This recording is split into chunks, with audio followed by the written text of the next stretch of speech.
Praise the lord. మన ప్రభు అయిన యేసు క్రీస్తు శ్రేష్టమైన నామములో మీ అందరికి కూడా ఈ ఉదయకాల సమయంలో శుభములు తెలియజేస్తున్నాం. బాగున్నారు కదండి? మరొక నూతన దినాన్ని అనుగ్రహించినటువంటి మహోన్నతుడైన దేవునికి మహిమ కలుగును గాక. పరిశుద్ధ గ్రంథంలో అనేక కృపవార్త కోసం ఎదురు చూస్తూ ప్రార్థిస్తున్నటువంటి ఆత్మీయులారా, మీ అందరికి కూడా ఉదయకాల సమయంలో దేవుడు అనుగ్రహించినటువంటి వాగ్దాన భాగం 140వ కీర్తన 12వ వచనం. 140వ కీర్తన 12వ వచనం. బాధింపబడు వారి పక్షమున యెహోవా వ్యాజ్యమాడుననియు, దరిద్రులకు ఆయన న్యాయం తీర్చుననియు నేను ఎరుగుదును. Praise the lord. ఉదయకాల సమయంలో దేవుడు మంచి వాగ్దానం ఇచ్చినందుకు ఆయనకు ఘనత మహిమ ప్రభావం కలుగును గాక. ఎవరైతే బాధించబడుతున్నారో దేవుడు వారి పక్షమున వ్యాజ్యమాడతాడండి. దేవుని యందు భయభక్తులు కలిగి అనుదినము తప్పక దేవుణ్ణి సేవించే బిడ్డలము అయిన మనకి ఆయన రక్తంలో కడగబడి నీతిమంతులుగా తీర్చబడి ఆయన కుమార్తెలు కుమారులుగా పిలువబడిన మన అందరి జీవితాల్లో మనం ఎప్పుడైతే బాధించబడుతున్నామో దేవుడు ఊరికినే విడిచిపెట్టడండి. ఈరోజు అలాంటి వారు మన మధ్యలో ఎవరైనా ఉన్నట్లయితే, అన్యాయంగా నువ్వు బాధించబడుతున్నావా? అక్రమంగా బాధించబడుతున్నావా? అన్యాయంగా నీకు కలిగినంత తీసుకుని వెళ్ళిపోతున్నారా? అన్యాయంగా నిన్ను కొడుతున్నారా? అన్యాయంగా తిడుతున్నారా? ఏ తప్పు చేయకపోయినా కానీ దేవుడు అలాంటి వారి పక్షమున వ్యాజ్యమాడతానంటున్నాడు. దేవుడు దరిద్రులకు ఆయన న్యాయం తీర్చుననియో నేను ఎరుగుదును అంటున్నాడు దావీదు. దరిద్రులకు ఆయన న్యాయం తీరుస్తాడు. అవును, దరిద్రుల పక్షముగా ఎవరు కూడా వ్యాజ్యమాడరు. ధనవంతుల పక్షముగా వ్యాజ్యమాడతారు. ధనవంతులు డబ్బు ఇస్తారు కదా, దరిద్రులు ఏమి ఇస్తారండి? అందుకని న్యాయం తిప్పేస్తారు. కానీ దేవుడు మన పక్షము నుండి వ్యాజ్యమాడతానంటున్నాడు. అన్యాయంగా నీ సొత్తులు తీసుకున్నారా? అన్యాయంగా నీ పొలం తీసుకున్నారా? అన్యాయంగా నీకు కలిగినంత తీసుకుంటున్నారా? అన్యాయంగా నీకు రావాల్సింది రానికుండా చేస్తున్నారా? దేవుడు ఈరోజు మన పక్షమును వ్యాజ్యమాడతానంటున్నాడు. ఈ వాగ్దానం ఎత్తి ప్రార్థించు. దేవుని నామానికి మహిమ కలుగును గాక. ఖచ్చితంగా చేయనరానికి నిన్ను బాధిస్తున్నారా? అన్యాయంగా తిడుతున్నారా?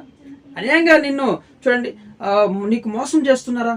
అన్యాయంగా నీకు మోసం చేసి రావాల్సిన లాభాలన్నీ కూడా తీసుకొని నిన్ను తిడుతున్నారా? దేవుడు నీ పక్షముగా ఈరోజు వ్యాజ్యమాడి దరిద్రుల పక్షముగా ఆయన న్యాయం తీర్చబోతున్నాడు. న్యాయం చేసే సింహాసనంలో ఆయన యుద్ధం ఉన్నాయండి. భయపడకండి, ఖచ్చితంగా మొరపెట్టండి, ప్రార్థించండి. దావీదు సౌలు అనేక మార్లు దావీదు సంపాదన చూస్తున్నాడు. దావీదుకి ఎన్నో అవకాశాలు వచ్చినాయి సౌలు చంపడానికి కూడా. దావీదు యెహోవా అభిషేకించిన బిడ్డలు వాళ్ళు. ఆ ప్రభువుని నేను చంపకూడదు, దేవుడే న్యాయం తీరుస్తాడు, దేవుడే మా పక్షమున నీకు నాకు మధ్యలో న్యాయం తీరుస్తాడు సౌలా అని దావీదు అనడం మనం చూస్తున్నాం అన్నమాట. చూడండి, మొదటి సమూయేలు గ్రంథంలో 24వ అధ్యాయం 15వ వచనంలో, యెహోవా నీకును నాకును మధ్య న్యాయాధిపతి అయి తీర్పు తీర్చునుగాక.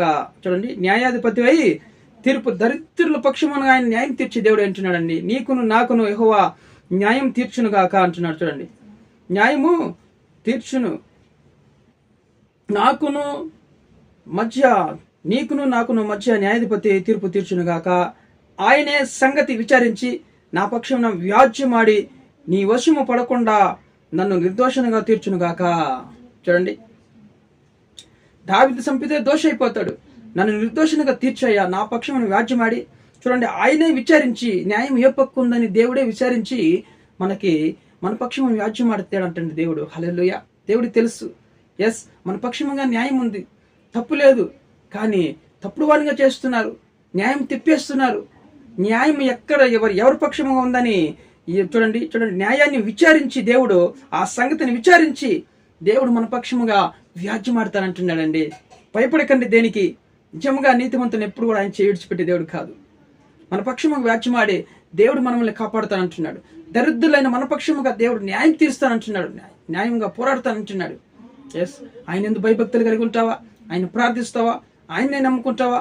ఉదయకాలం మనము లేచిన వెంటనే దేవునికి మొరపెడుతూ, తండ్రి మరి ఒక నూతన దినాన్ని అనుగ్రహించిన తండ్రి మీకు స్తోత్రం అని దేవుని మొరపెడుతూ, ఆయన చేసిన మేలు జ్ఞాపకం పెట్టుకుంటూ ఆయన స్తుతిస్తూ ఉంటే, ఆయన చేసిన మేలు మరొక ఖచ్చితంగా దేవుడు మన పక్షముగా న్యాయం తీర్చి దేవుడు అంటున్నాడండి. ఖచ్చితంగా ఆయన మన పక్షము న్యాయం తీర్చి, అన్యాయంగా మోసపోతున్నావా? అన్యాయంగా నీ పక్షమున చూడండి, నీ దగ్గర నుంచి అనేకమైన మరి తీసుకున్నారేమో, అన్యాయంగా నన్ను తిడుతున్నారు. ఏ తప్పు చేయకపోయినా కానీ అక్కం పక్కలో నన్ను తిడుతున్నారా? దేవుడు ఈరోజు మన పక్షముగా వ్యాజ్యమాడతానంటున్నాడు. దరిద్రులకు న్యాయం తీరుస్తానంటున్నాడు. బాధపడకండి, నిశ్చయంగా మన పక్షమైన దేవుడు వ్యాజ్యమాడి మనల్ని విడిపించి ఈరోజు మనం గొప్ప చేయను గాక. హల్లెలూయా. బాధపడుతున్నారా? ఎంతమంది ఈరోజు బాధించబడుతున్నారు? బాధించబడే వారి పక్షమున దేవుడు వ్యాజ్యమాడతానంటున్నాడు. ఈరోజు నువ్వు మౌనంగా ఉండు, దేవునికి మొరపెట్టి ఆ సంగతి ఆయన చెప్పు, దేవుడు చూసుకుంటాడు. ఎవరైనా డబ్బు ఇవ్వాలన్నా ఏమరుస్తున్నారా? మోసపరుస్తున్నారా? నీ ఆస్తుల్ని, నీ యొక్క పొలముని వారి పేద రాపించుకొని నిన్ను ఏమరుస్తున్నారా? బాధిస్తున్నారా? దేవుడు వ్యాజ్యమాడిపోతున్నాడు ఈరోజు నీ పక్షం. దేవునికి తెలియచేయి నీ విన్నపంలో, ఖచ్చితంగా నేను విడిపిస్తాడు దేవుడు. నీ పక్షం వ్యాజ్యమాడతాడు. నువ్వేం అవసరం లేదు, నువ్వు వ్యాజ్యమాడాల్సిన అవసరం లేదు. దేవుడే వ్యాజ్యమాడతాడు. దరిద్రులైన మన పక్షంగా దేవుడు న్యాయం తీరుస్తాడు. ఈరోజు దేవుడి వాగ్దానాన్ని మనందరి జీవితాల్లో నెరవేర్చును గాక. హల్లెలూయా. ప్రార్థన చేసుకుందాం. ప్రేమ కలిగినటువంటి మా ప్రియ పరలోకపు తండ్రి, ఘనమైన నామని బట్టి స్తుతిస్తున్నాం. ఈ కాల సమయంలో ఎవరు నాయన ప్రభువా, మరి దరిద్రుల పక్షముగా, బాధించేవాడి పక్షముగా నువ్వు న్యాయమాడి అయ్యా, దరిద్రుల పక్షముగా నువ్వు న్యాయం తీర్చి దేవుడు అంటున్నావు స్వామి. ఎంతమంది ఈ రోజున ఆయన బాధించబడుతున్నారు ప్రభు, అన్యాయంగా తిడుతూ, అన్యాయం కొడుతూ, వారి ఆస్తులు తీసుకొని, వాళ్ళ పొలాలు తీసుకొని, నాయన వాళ్ళ ఇల్లు తీసుకొని, వారి పేరు మీద రాపించుకొని ఈరోజు ఎంతమంది నాయన ప్రభు అన్యాయంగా బాధిస్తున్నారు నాయన ప్రభా. మీ బిడ్డలందరినీ జ్ఞాపకం చేసుకోండి. నువ్వు వ్యాజ్యమాడతానన్నావు, న్యాయం తీరుస్తానన్నావు. దరిద్రుల పక్షముగా వాగ్దాన్ని నెరవేర్చి కృప చూపించమని ప్రార్థిస్తున్నాను ఆయన. విడిపించండి, వ్యాజ్యమాడండి, ప్రజల పక్షంగా వ్యాజ్యమాడి సహాయం చేయి తండ్రి. నువ్వు సహాయం చేసి న్యాయాధిపతి అయిన దేవుడు తండ్రి, గొప్ప దేవుడు ప్రభు. ఉద్యోగం లేని వారికి మత్సంగా ఉద్యోగం తెచ్చండి. వివాహం కాని వారికి మంచి వాసనలు సమకూర్చండి. గర్భఫలం లేని వారికి వారి గర్భాలు తెరవండి. యేసు నామములో ప్రతి ఒక్క గర్భం తెరవబడును గాక. నైనా గర్భిణీ స్త్రీలు మట్టు సుఖ ప్రసవం కలుగును గాక తండ్రి.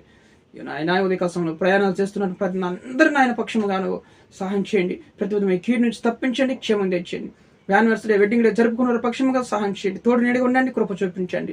కుటుంబాల సమాధానం, ఐక్యత తెచ్చండి. అనారోగ్య సమస్యలు ఉన్నారు, నేను మీ హస్తాలతో ముట్టండి, స్వస్థపరచండి. స్వస్థపరిచి యెహోవా నేనే అన్నవుతండి.